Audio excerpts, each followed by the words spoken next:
Hello guys, Igor here for that new AppSumo review. I took the time to test BuildBubbles, but I finally bought it and I finally tested because I found a use case for me. And I need to say that I'm a guy for podcasts. I'm just doing a lot of audio content, and I thought Beautiful Bubbles would be a good option to improve my blog and also to create language lessons that I will show you how I did it today. So, what's Build Bubbles?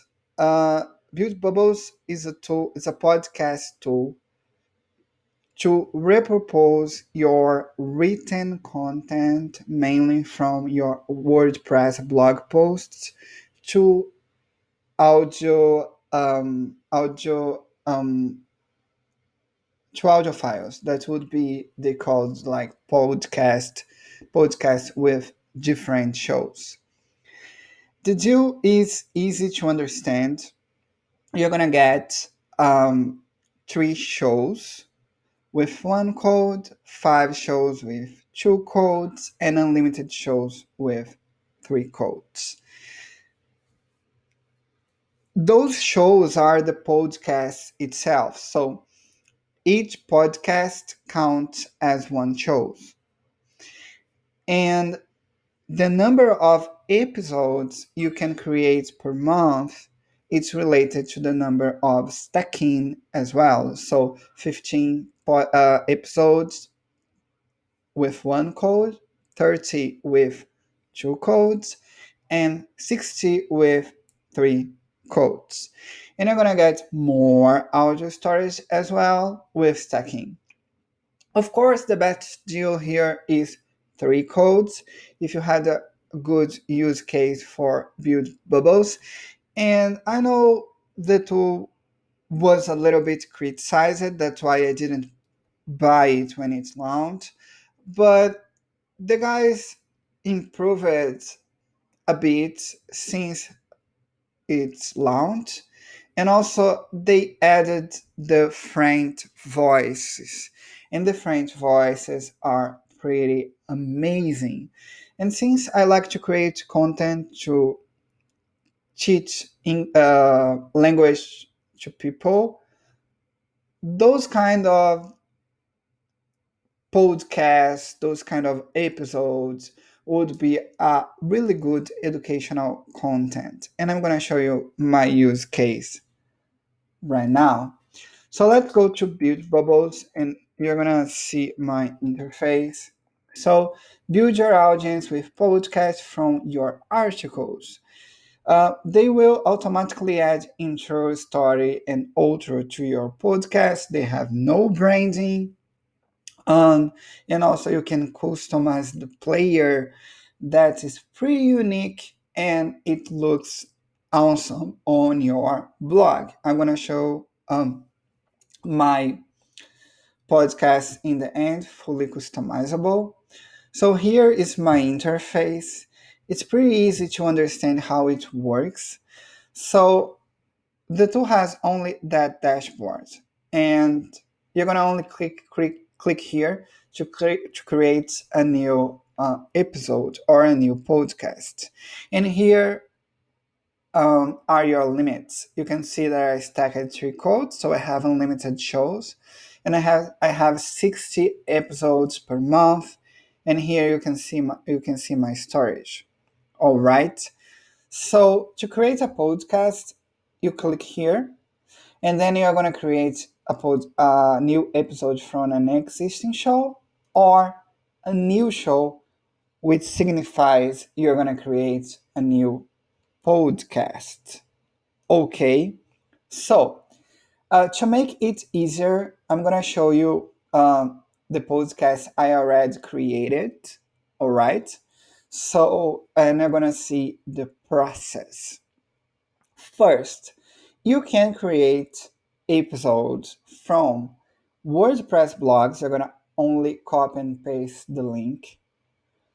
Also, you can text and manually type your content, and like the machine will add the voice automatically, or you can um, import a Word file.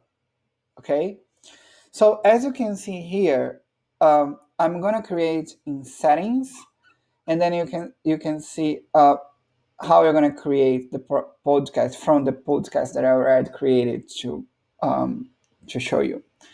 You're gonna add your title for your episode, the description, the URL of your blog post, if it's the case, and your host name.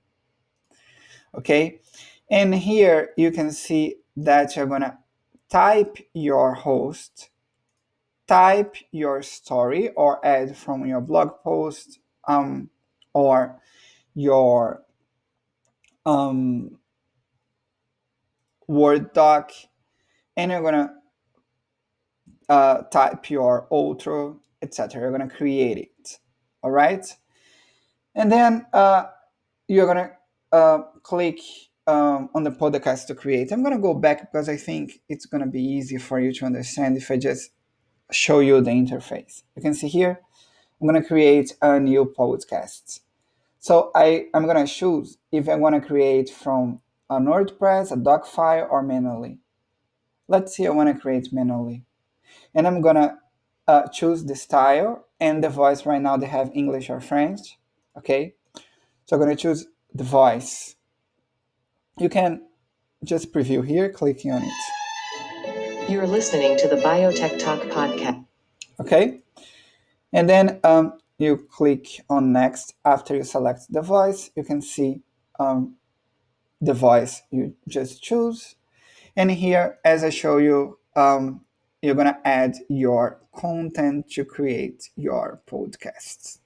Okay, so from the podcast I just showed to you, you can see here, when I edit, you're gonna see the same thing. Okay, and after you create, you're gonna click on export and publish. You can also edit what you already created. I think I can't edit because I already okay, I can edit it here. So you edit adding like different, you can see here, you can change the emphasis, the pitch, the speed, um, and add breaks. You can see that I added a new break from each sentence, okay, to make it more easily to understand. And on view, you're gonna see here that you can click here to see how it works, and you can see that I fully customizable with my brand colors, and it's kind of cute. So it's beautiful. And here you have the embed code. You're gonna add that snippet on your blog post. Okay, you're gonna copy the code here and add it on your blog. And I'm gonna show you now my use case on my blog. So my blog is in Portuguese, so I'm sorry for the language, but you can see here my blog. Okay, so I created a blog post how to say law school in English or law course in English. And here I explain it how you say law course in English, like in Portuguese, how you're gonna say in English. So I'm teaching vocabulary to people. So I'm teaching legal English to them. And then I select several sentences from um, newspapers that have um, law course or law school. That's what I'm teaching. And the machine, I put the machine to create the podcast, the episode. So you can see how it works right now, full branded without branding and with my branding colors. Learn English with us. She still teaches a law course for the high school seniors at the children's school, the same one she attended. To compensate for his atypical baseball background, he began studying the sport as if it were a law course. After completing a 4-year law course, Mayberry took a master's in journalism with a dissertation about the portrayal of women in the media. So you can see it works pretty well with um, as an educational material. So in the music adds like a new vibe for all the blog posts, and then I can create several English content about it. And I would, if I'm planning to create a legal English course for people who speak Portuguese, and then I could like just create a call to action here to sell my course. So build bubbles. I think it worked for me. I hope the guy improved the tool, adding new content and new features as well. If you like that post, please click on the link to help me keep going. Bye bye.